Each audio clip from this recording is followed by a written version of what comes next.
ሊቃናተ ነድ ዘሰማያዊት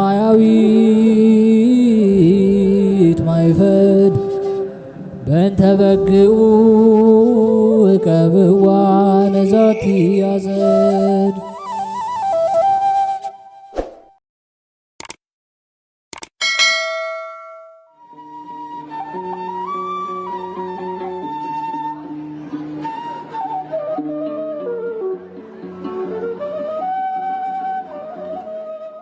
በስመ አብ ወወልድ ወመንፈስ ቅዱስ አሐዱ አምላክ አሜን። ሰላም እንደምንቆያችሁን ውድ ሊቃናት ሚዲያ ቤተሰቦቻችን፣ አሜን። እግዚአብሔር ስሙ ከዘላለም እስከ ዘላለም የከበረ የተመሰገነ ይሁን። በዛሬው ቪዲዮ ይዘንላችሁ የቀረብነው መጋቢት 29 የሚነበብ ስንክሳር ሲሆን ለዚህ ቻናል አዲስ የሆናችሁ ቻናሉን ሰብስክራይብ በማድረግ እንዲሁም ሐሳብ አስተያየታችሁን ኮሜንት ላይ በማስፈር ቤተሰብ እንድትሆኑ እኛንም እንድታግዙን እግዚአብሔር ስም እንጠይቃለን። ወደ ቪዲዮ እንሂድ። መልካም ጊዜ። መጋቢት 29 የሚነበብ ስንክሳር ቅዱስ ገብርኤል እመቤታችን ቅድስት ድንግል ማርያምን ያበሰረበት። መጋቢት 29 በዚች ቀን ለእመቤታችን ለቅድስት ድንግል ማርያም የከበረ መልአክ ቅዱስ ገብርኤል የምስራች የነገረበት ድህነትን የተመላች ታላቅ በዓል ናት። በዚህም የከበረ ወንጌል ምስክር ሆኗል እንዲህ ሲል: ኤልሳቤጥ ከጸነሰች በኋላ በ6ኛው ወር መልአኩ ቅዱስ ገብርኤል የገሊላ ክፍል የሆነች ናዝሬት ወደምትባል አገር ከዳዊት ወገን ለሆነ ዮሴፍ ለሚባል ሰው ወደ ታጨች ወደ አንዲት ድንግል ከእግዚአብሔር ዘንድ ተላከ። የድንግሊቱም ስም ማርያም ነው። መልአክ ወደ እርሷ ገብቶ ደስተኛ የሆንሽ ደስ ይበልሽ፣ ጸጋን የተመላሽ ሆይ እግዚአብሔር ካንቺ ጋር ነው፣ አንቺ ከሴቶች ተለይተሽ የተባረክሽ ነሽ አላት። እርሷም አይታ ከንግግሩ የተነሳ ደንግጣ እንዴት እንዲህ ያለ ሰላምታ ይቀበለዋል ብላ አሰበች። መልአኩም እንዲህ አላት: ማርያም ሆይ በእግዚአብሔር ዘንድ ባለሟልነትን አግኝተሻልና አትፍሪ። እነሆ ጸንሻለሽ፣ ወንድ ልጅም ትወልጃለሽ፣ ስሙንም ኢየሱስ ትይዋለሽ። እርሱም ታላቅ ነው፣ የልዑል እግዚአብሔር ልጅም ይባላል። እግዚአብሔር አምላክም የአባቱን የዳዊቱን ዙፋን ይሰጠዋል፣ ለያዕቆብ ወገንም ለዘላለሙ ነግሶ ይኖራል፣ ለመንግሥቱም ፍጻሜ የለውም።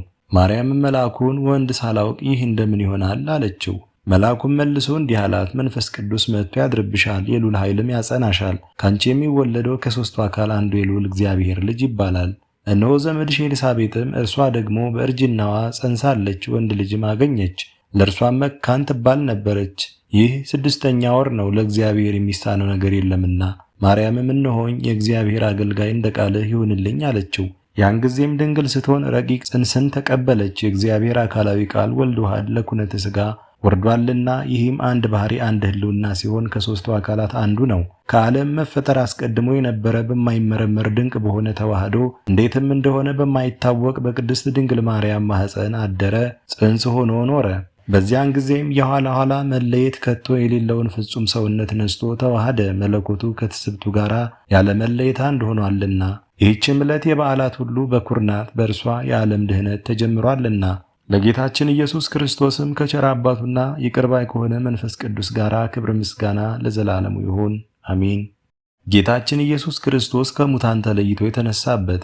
በዚህችም ዕለት ደግሞ በመድኃኒታችን በከበረችና ልዩ በሆነች ትንሣኤው የበዓል ድኅነት ሆነ። በረቀቀ ጥበቡ 33 ዓመት ያህል በምድር ላይ ሥራውን ሰርቶ በፈጸመ ጊዜ በፈቃዱ ሕማማተ መስቀልን ተቀብሎ ሞቶ ከተቀበረ በኋላ በሦስተኛው በዚች ቀን በ29 ከሙታን ተለይቶ ተነስቷልና። በዚች ቀን አስቀድሞ ደጅ ለሚጠኑት በዓለም ላሉ ሰዎች ሰው በመሆኑ ድኅነታቸውን አበሰራቸው። እንዲህም ደግሞ በዚች ዕለት ከሲኦል በመዳን ሙታንና ሕያዋን ደስ አላቸው። በዚህም በጌታችንና በመድኃኒታችን ኢየሱስ ክርስቶስ በሥጋ መነሳታቸውን አረጋገጡ። የከበረ ጳውሎስም በመነሳቱ ክርስቶስ ከሙታን በኩር ሆነ እንዳለ እርሱ ለሙታን በኩራቸው ነውና፣ ለእርሱም ክብር ምስጋና ለዘላለሙ ይሁን አሜን። ሐዋርያው ቅዱስ ጳውሎስ እልዋሪቆን ደርሶ ያስተማረበት መታሰቢያ።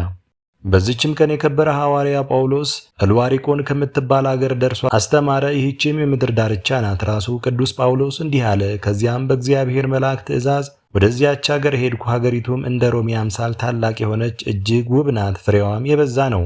በውስጧ የሚታለፍበት ስሙ ገርጋ የሚባል ባህር ግን አግድመቱ 300 ምዕራፍ ነው። መጋቢት 27 ቀንም በመጀመሪያ ከዚያ ከባህሩ ዳርቻ ደረስኩ። ለሀገሩም ሰዎች በዓላቸው ነበር። የጽጌረዳ አክሊልም እየታቱ በጣዖቶቻቸው ራስ ላይ ያኖራሉ። ከስንዴዎቻቸውም አዲስ እሸትን ለጣዖቶቻቸው ያቀርባሉ። የአገር ጠባቂ የሚሉትም በጠልሰም የተቀረጸ ስዕል በአገሩ ቅጽር ላይ ተደርጓል። በዚያም አገር የሚመጣ እንግዳ ሰው ሲያይ በላዩ ያደረ ርኩስ መንፈስ በታላቅ ድምፅ ይጮኻል። የአገር ሰዎችም የዚያን ጠልሰም ጩኸትን በሚሰሙ ጊዜ ወደ አገራቸው የመጣውን እንግዳ ወጥተው ይገድሉታል። ሕጋቸው እንዲሁ ነውና ወደ አገራቸውም ይገባ ዘንድ ማንንም አይተውም አያሰናብቱም። እኔም ወደዚያች አገር ደርሼ ወደ ባህሩ ቀረብኩ። ያ ጊዜ ጠልሰም እነሆ እንግዳ ወደ እናንተ ደረሰ ብሎ በሀገራቸው ቋንቋ ጮኸ። የሀገር ሰዎችም ድምፁን ሰምተው ከንጉሳቸው ጋር ብዙ ሰራዊትን መጡ። በዚያም ጊዜ ስለ በዓላቸው ተሰብስበው ነበርና ፈለጉኝ። እኔ ግን ባየኋቸው ጊዜ ሸሽቼ የቀበሮችና የአሽኮኮች መሸሻ ወደሆነ ዋሻ ገባው። ከዚያም ገብቼ በረሃብና በጥም ስለተሰቃየሁ አለቀስኩ። በዚያ ቀን የፀሐይ ትኩሳት ከመጽናቱ የተነሳ ሐሩር ሆኖ ነበርና በዚያም እስከ ሌሊት ቆይቼ ከዚያ ወጥቼ ከባህሩ ውሃ ጠጣሁ። ቆሜም ወደ ጌታ ኢየሱስ ክርስቶስም ጸለይኩ። ንጋትም በሆነ ጊዜ ከዚያ ዋሻ ወጥቼ ወደ ሀገር ለመግባት ፈለግኩ። ያ ጠልሰም አሁንም መምጣቴን እየገለጠ ሁለተኛ እንደ ታላቅ ነጎድጓድ ጮኸ። ለባህሩም ለማዳ አለው። ጠልሰም በሚጮህ ጊዜ ይታወካል፣ ማዕበሉም ይነሳል። ያን ጊዜም የአገር ሰዎች ሊገሉኝ መጡ። ከሩቅ ባየኋቸውም ጊዜ ፈራሁ። እንደ ቀድሞም በዚያ ዋሻ ደግሜ ተሸሸኩ። ጌታ ክርስቶስንም እለምነው ዘንድ ጀመርኩ። በአባት ጴጥሮስም ጸሎት ተማጸንኩ፣ በወንድሞቼ ሐዋርያትም ጸሎት ይልቁንም ንጽሕት ድንግል በሆነች በብርሃን እናት በእመቤታችን ማርያም አማላጅነቷ ተማጸንኩ። በሌሊቱ ርዝመት ሁሉ ስጸልይ አደርኩ። በነጋም ጊዜ ወደ ባህሩ ዳር ወጣው። ያም ጠልሰም እንደ ልማዱ ጮኸ። ተራራዎችም እስኪናወጹ ጩኸትን አበዛ። የባህሩ ማዕበል ታወከ፣ ውሃውም እንደ ደም ሆነ። የአገሩም ሰዎች ከሰራዊቶቻቸው ጋር እንደ ቀድሞ ወጡ። በባህሩም መርከቦችን ተመላ። እኔም ልሰወር ሮጥኩ። በዚያም ጊዜ የብርሃን እናት እመቤታችን ቅድስት ድንግል ማርያምን በባህሩ ላይ ቁማ አየኋት። ጳውሎስ ሆይ ወዴት ትሸሻለህ? አምላክህ ክርስቶስ እንዲህ እንድትሸሽ አዘዘህን? እርሱ ራሱ ሥጋችሁን የሚገድሉትን አትፍሯቸው፣ ነፍሳችሁን ግን መግደል አይችሉምና ያለ አይደለምን? አንተም በቦታህ ጸንተህ ቁም፣ እኔም ከአንተ ጋር አለሁ፣ እጄንም ከአንተ አላርቅም። በርታ ጠንክርም። የዚችን አገር ሰዎች ሁሉንም በዚህ የባህር ውሃ እንደምታጠምቃቸው እወቅ። በእጅህም አምነው ሙታን በሚነሱባት ዕለት ዕድላቸው ከአንተ ጋር ይሆናል። ባህሩም ቃልህን ሰምቶ ይታዘዝልሃል አለችኝ። ምሕረትንና ርኅራኄን የተመላች እመቤታችን የብርሃን እናት ቅድስት ድንግል ማርያም ይህን ስትናገረኝ እነሆ በእጃቸው የጦር መሳሪያ የያዙ ኃይለኞች ሰዎችን የተመሉ መርከቦችን በቅርብ አየኋቸው። እጅግም ፈራሁ። እመቤታችን ቅድስት ድንግል ማርያምም ተሰወረችኝ። ነገር ግን ከደመና ውስጥ ጳውሎስ ሆይ ሰዎችን አጥምቅ፣ ማጥመቅንም አታቋርጥ የሚል ቃል የሚለኝን ቃል ሰማ ነበር። እኔም በታላቅ ቃል ፈጣሪ ሆይ ይህንን የባህር ውሃ ለእኒህ ለተጣሉ በጎች ሰይጣንም ለማረካቸው ጥምቀትን አድርገው።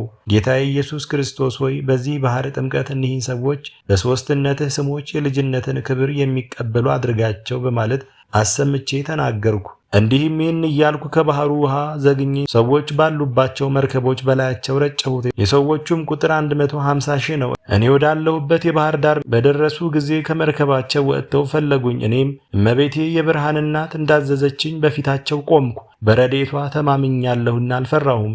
ባዩኝም ጊዜ ሁሉም በፊቴ ሰገዱ። በአንድ ቃልም ቅዱስ ጳውሎስ ሆይ ፍቅር አንድነት ለአንተ ይሁን። ወደ አንተ ከመድረሳችን በፊት በመርከቦች ውስጥ እያለን እኛ ያየነውን አየህን? አሉኝ። እኔም አዲስ የተወለዳችሁ ልጆች ሆይ ምን አያችሁ? አልኳቸው። የሰማይ ደጆች ተከፍተው የቀኝ እጅ እንደ እሳት ነበልባል ተዘርግታ አየን። ደግሞ የፊቷ ብርሃን ከፀሐይ 7 እጅ የሚበራ ሴት አየን። እርሷም ከደመና በታች የምትረጨውን ውሃ ተቀብላ በላያችን ትረጨዋለች፣ ትስመናለች፣ ታቅፈናለችም፣ በራሶቻችንም ላይ የብርሃን አክሊሎችን ታደርጋለች አሉኝ።